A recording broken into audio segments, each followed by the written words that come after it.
በስመ አብ ወወልድ ወመንፈስ ቅዱስ አሐዱ አምላክ አሜን። በመጀመሪያም በክርስቶስ ክርስቲያን፣ በወልድ ውሉድ፣ በመንፈስ ቅዱስ መንፈሳውያን የተሰኛችሁ የክርስቶስ ቤተሰቦች የእናታችን የእመቤታችን የቅድስት ድንግል ማርያም የአስራት ያደራ ልጆች እስከ ሞት ድረስ በወደደንና ባፈቀረን በጌታችንና በአምላካችን በመድኃኒታችን በኢየሱስ ክርስቶስ ፍጹም የሰላምታ ቃል ሰላም እላችኋለሁ። እንደምን ሰነበታችሁ? አሚን። የጌታችንና የአምላካችን የመድኃኒታችን የኢየሱስ ክርስቶስ ስሙ ከአጽናፈ ዓለም እስከ አጽናፈ ዓለም ከፀሐይ መውጫ እስከ ፀሐይ መግቢያ ድረስ የከበረና የተመሰገነ ይሆነልን። እንዲሁም አትለየውምና እናታችን እመቤታችን ቅድስት ድንግል ማርያም ስሟ የከበረና የተመሰገነ ይሆነልን። ቅዱሳን መላእክት፣ ቅዱሳን ጻድቃን፣ ቅዱሳን ሰማዕታት እግዚአብሔር ያከበራቸው ሁሉ እንደየክብራቸውና እንደየሞገሳቸው የተመሰገኑና የተከበሩ ይሆነልን። እንዲሁም የተወደዳችሁና የተከበራችሁ የሰንበት ሚዲያ የዩቲዩብ ቻናል ተከታታዮች ሁላችሁም በያላችሁበት የዓለም ክፍል የእግዚአብሔር አምላክ ሰላምና ፍቅር ከእናንተ ጋር ይሁን።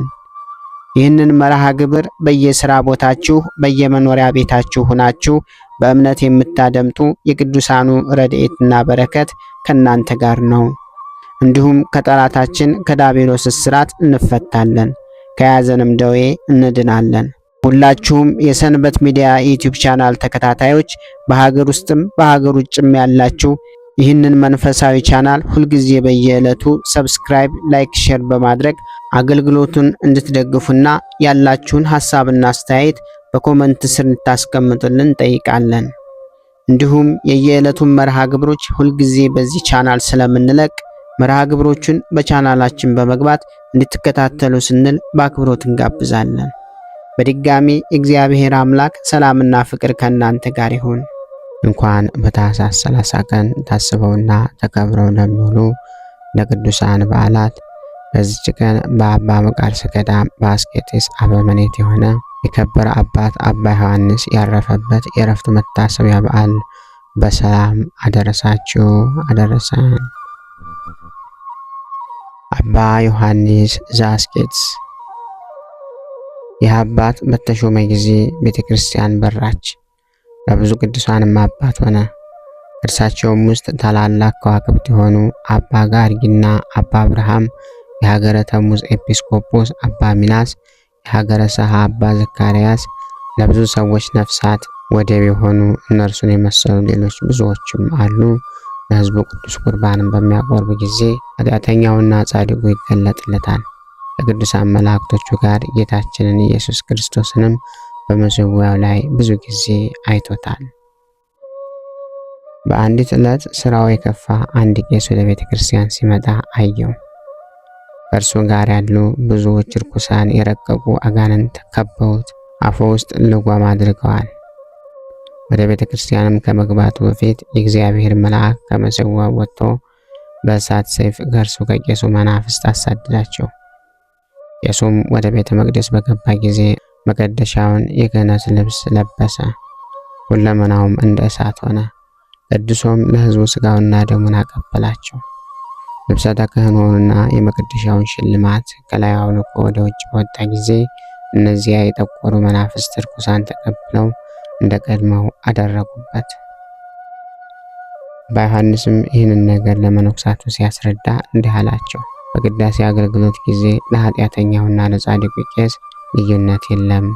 ስለ ሕዝቡ እምነት ያ ኅብስት ተለውጦ የክርስቶስን ሥጋ ይሆናልና ወይንም የከበረ ደሙን ይሆናልና አለ። ዳግመኛ በምሳሌ እንዲህ አላቸው። በብረት በወርቅና በብር ላይ እንደሚቀረጽ እንደ ንጉሥ ማኅተም ነው። ማኅተሙም አይለወጥም። እንዲሁ ከካህናትም የክህነት ጸጋ አይለወጥም። እርሱ እግዚአብሔር በጊዜው ጊዜ ለሁሉም ለእያንዳንዱስ እንደሰራው ይከፍለዋል እንጂ። ይህንንም የከበረ ታላቅ ዮሐንስ ብዙ መከራ ደርሶበታል። አረማውያንም በርበር ማርከው ወደ አገራቸው ወስደውታልና እያሰቃዩትም በእነርሱ ዘንድ ብዙ ዘመን ታስሮ ኖረ። ከዚህም በኋላ የክብር ባለቤት ጌታችን መድኃኒታችን ኢየሱስ ክርስቶስ ወደ ገዳሙ መለሰው። ከመሞቱ በፊት የሚሞትበትን ጊዜ አውቆ መነኮሳቱን ሰበሰባቸውና የወንጌልን ትእዛዝ ይጠብቁ ዘንድ በሰማያዊ መንግስት በጎ ዕድልን ርስትን ከእርሳቸው ይቀበሉ ዘንድ እንደ ቅዱሳት አባቶች አካሄድ እንዲጓዙ አዘዛቸው። ከዚህም በኋላ ጥቂት ታመመ።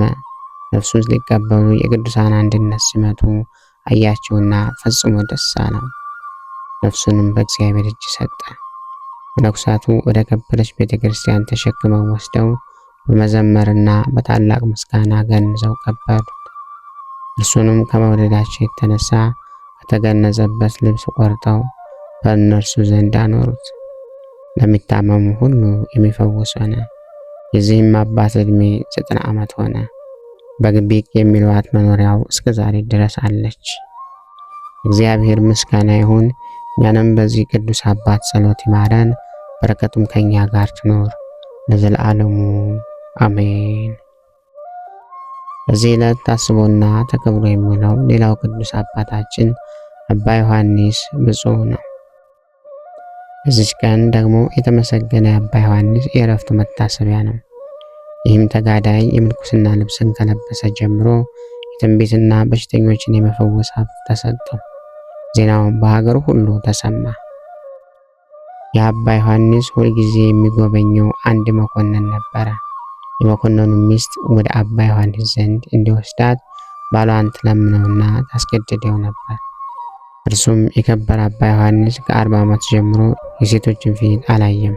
ከዚህ በኋላ መኮንኑ ሄዶ ሚስቱ ያለችውን ለአባ ዮሐንስ ነገረው። አባ ዮሐንስም በእግዚአብሔር ፍቃድ የፈለገችውን ይፈጽምላታለሁ አለው። በዚያችም ሌሊት የከበረ አባ ዮሐንስ ለዚያች ሴት በሕልም ተገልጾ እንዲህ አላት። ጻድቅ ያልሆንኩ ወይም ነቢይ የኔም ፊት ታይ ዘንድ የምትሺ አንቺ ሴት ከኔ ምን አለሽ? እኔስ ከአንቺ ምን አለኝ አላት። እንግዲህ ፊቴን ማየት አትሺ። ይህንንም ብሎ በላዩ ላይ ጸልዮ ባረካት። በማግስቱም የከበረ አባ ዮሐንስ በመንፈስ እንደታያት ለባሏ ነገረችው። መልኩንና አምሳያውን አመለከተችው። ከዚህም በኋላ ከብዙ ምስጋናና ሙገሳ ጋር ባሏን ወደ አባ ዮሐንስ ላከችው። ከበረ ዮሐንስም ባሏን ባየው ጊዜ ፈገግ ብሎ የሚስትህ ምኞት የተፈጸመላት አይደለምን አለው። በዚችም ዕለት በእግዚአብሔር ፈቃድ አግኝታለችና አለው። መኮንኑም ሰምቶ ከትሩፋትና ከደግነቱ የተነሳ እጅግ አደነቀ። ይህ አባ ዮሐንስ ጭንቅ በሆነ ተጋድሎ 90 ዓመት ያህል ኖረ። ከዚህም በኋላ በሰላም አረፈ። እግዚአብሔር ምስጋና ይሁን። እኛንም በዚህ ቅዱስ አባት ጸሎት ይማረን፣ በረከቱም ከኛ ጋር ትኖር ለዘላለሙ አሜን። በዚህች ዕለት የመኮንኑ አርያኖስ የጭፍሮች ታላላቆች ኦርዮንና ፊልሞና ከእርሳቸው ጋር ካሉ 40 ወታደሮች ጋር በሰማዕትነት ሞቱ። ሰማዕትነታቸውንም ምክንያት የአክሚን ታላላቆች ከሆኑ ከሰማዕታት ዲዮስቆሮስ ከሰክምላዮስና ከበኑዲያስ የተደረገውን ተአምራት ባዩ ጊዜ የወታደርነት የማዕረግ ሽልማታቸውን ጣሉ። በመኮንኑም አርያኖስን ፊት ቆመው እኛ በእውነተኛው አምላክ በኢየሱስ ክርስቶስ የምናምን በግልጥ ክርስቲያን ነን ብለው ጮኹ። መኮንኑም ከእሳት ማንደጃ ውስጥ ጥሏቸው ዘንድ አዘዘ። ራሳቸውንም ሲወረውሩ ብዙዎች አዩአቸው። ገድላቸውንም እንዲፈጸሙ እግዚአብሔር ምስጋና ይሁን። የሰማዕታትን በረከታቸው ትድረሰን ለዘላለሙ አሜን። በዚህ ዕለት ታስቦና ተከብሮ የሚውለው ሌላው ቅዱስ አባታችን አባ ዘካርያስ ገዳማዊ ነው። በዚህች ዕለት ተጋዳይ የሆነ ዘካርያስ አረፈ። ይህ ቅዱስ ከመመንኮሱ በፊት በጎዳና ሲጓዝ አረማውያን በርበር ተነሱበትና ያዙት፣ ሊያርዱትም ወደዱ። በእግዚአብሔር ፍቃድ የገዳሙ አለቃ በዚያን ጎዳና ሲያልፍ በላያቸው ጮኸ። እነርሱም ሰራዊት እንደደረሰባቸው ተጠራጠሩ፣ ፈርተውም ሸሹ። ሲሸሹም ከባህር ገብተው ሰጠሙ። ዘካርያስም ከመገደል በዳነ ጊዜ ይሸጥ ዘንድ ገንዘባቸውን ይዞ ወደ ከተማ ገባ። የሀገሩም ገዥ ያዘው።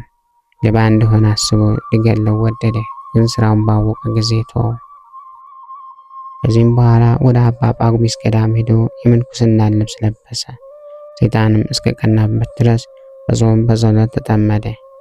ከዚህም በኋላ በአባቱ ተመስሎ በሕልም ታየውና መሞቻዬ ጊዜ ደርሷልና ትቀብረኝ ዘንድ ና አለው። ቅዱስም እውነት እንደሆነ አስቦ ወደ አባቱ ሄደ፣ ግን በጤንነት አገኘው። የሰይጣን ተንኮልም እንደሆነ አውቆ ወደ መኖሪያው ተመለሰ። ሰይጣንም ድል እስካደረገ ድረስ በሩን ዘግቶ እየተጋደለ ኖረ። በሆሳዕናም ዕለት ወደ አበምኔቱ ሄዶ ወደ ኢየሩሳሌም ለመሄድ ፈቃድ ለመነው፣ ፈቀደለትም። በማግስቱም ፊታቸው የሚያበራ 3 ሰዎች ሲጠብቁ ታገኛቸውና አብሯቸው ሄደ። ከዚህም በኋላ አበምኔቱ የአባ ዘካርያስን ቤት ሊጎበኝ ሄደ።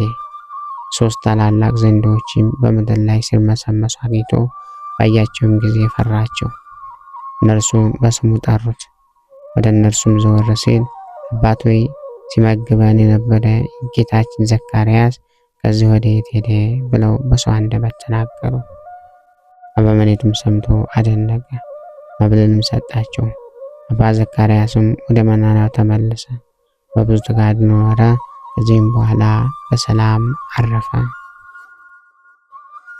በዚህች ዕለት ሄሮድስ የገደላቸው የከበሩና የነጹ ሕፃናትን መታሰቢያቸውን የኢትዮጵያ ሰዎች ያከብራሉ።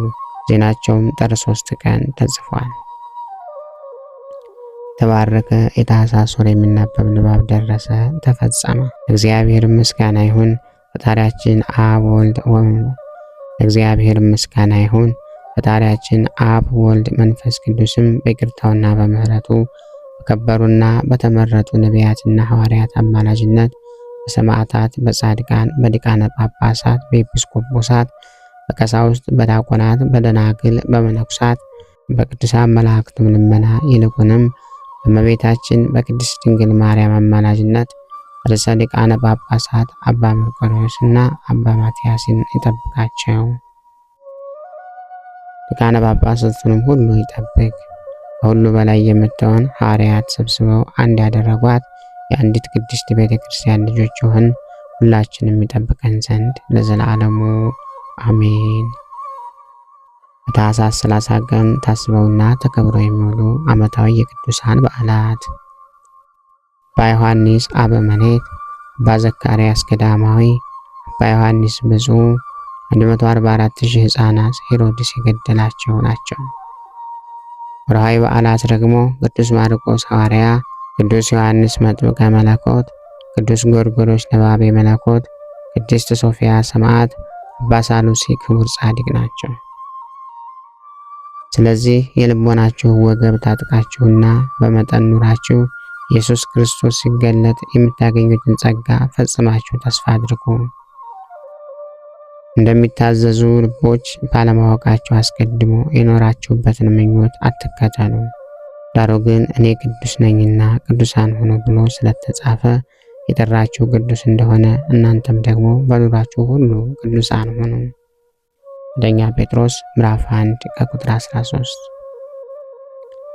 ጌታ ሆይ ከብልጽግናቸው ብዛት የተነሳ ብዙ መባን ካገቡት ይልቅ የድሃይቱን አነስተኛ መባ እንደተቀበልክ ለሁል ጊዜ የሚያገለግሉ አእላፍ መላእክትን እያሳሰብኩ በችግሬ ጊዜ የማቀርብልህን ምስጋና ተቀበል። እናንተም ቅዱሳን ነቢያት፣ የወንጌል ሰባኪያን ሐዋርያት፣ ሰማዕታትና ጻድቃን፣ ትጉሃን መላእክት፣ ፍጹማን ደናግል እንዲሁም ደጋጎች መነኩሳት ሆይ ልጅ አዋቂ ሳይለይ የምንሰበሰብበትን የጉባኤ ቦታ ባርኩ።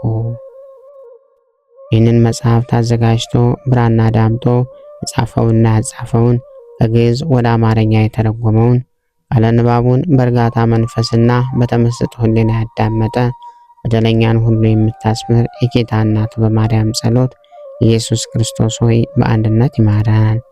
ኢየሱስ ክርስቶስ ሆይ በአንድነት ይማረን። ኢየሱስ ክርስቶስ ሆይ በአንድነት ይማረን።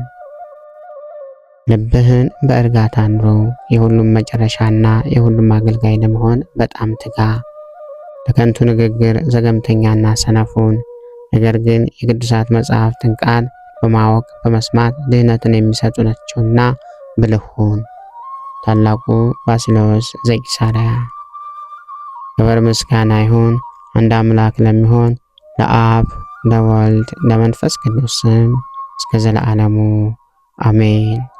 ወስብሐት ለእግዚአብሔር ወለወላዲቱ ድንግል ወለመስቀሉ ክቡር። ይቆየን።